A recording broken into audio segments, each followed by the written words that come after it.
Okay, I'm going to have a look at a few algebra concepts in this video. So to start with, I'm going to look at collecting like terms. So when we talk about like terms, they have to have the same base or the same letter and the same power. So the number that it's raised to. So having a look at the ones that we have here, I have 5xy, 3yx, 2xy squared, 4y squared x, 10x squared, 5x, 6x squared y, xy, negative 3xy squared, x squared, and 10. And I'm just going to go through and pick which ones are like terms. So to start with, I'm going to look at what else I have that is a like term to 5xy. Now next to this I have 3yx. It's got an x, it's got a y, they're only raised to a power of 1, so that is a like term. Here we have 2xy squared. So we've got the x, but the y is raised to a power of 2, so it's not a like term to our 5xy. 4y squared x, also not a like term because it's got the y squared there. 10x squared, it's got a squared plus it doesn't have a y, so it's not a like term. 5x, it's got the x, but it doesn't have the y. 6x squared y, the x has a squared power, so it's not a like term. xy, it's got an x, it's got a y, so that is a like term. Then we've got negative 3xy squared, got a squared there, so it's not a like term. X doesn't have a y, not a like term. X squared doesn't have the y, and it's also a squared. And 10 doesn't have the x or the y. So there are three like terms for 5xy. We can then have a look at some of the other terms there. So using a different colour, have we got anything else with our 2x squared y?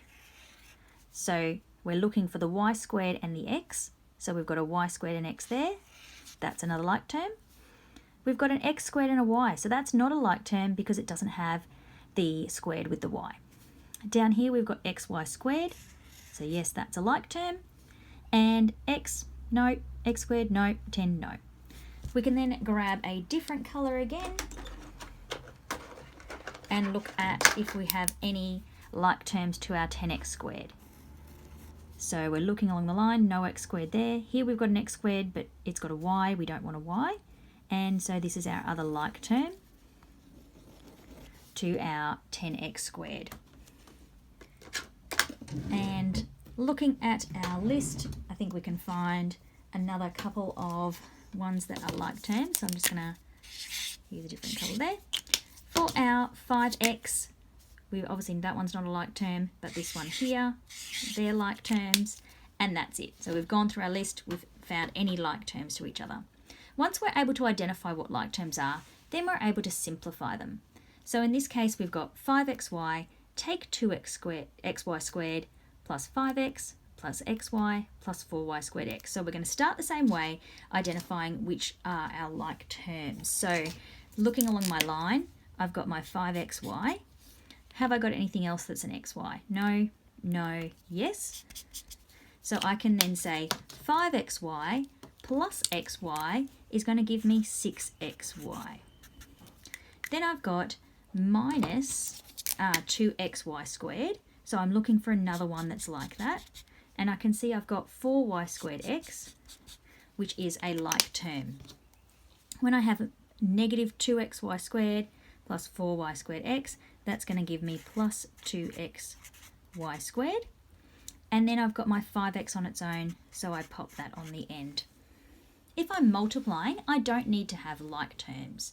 So I'm just doing my 3 times 2, which will give me 6. And then I'm doing my a times a squared, which will be a to the power of 3.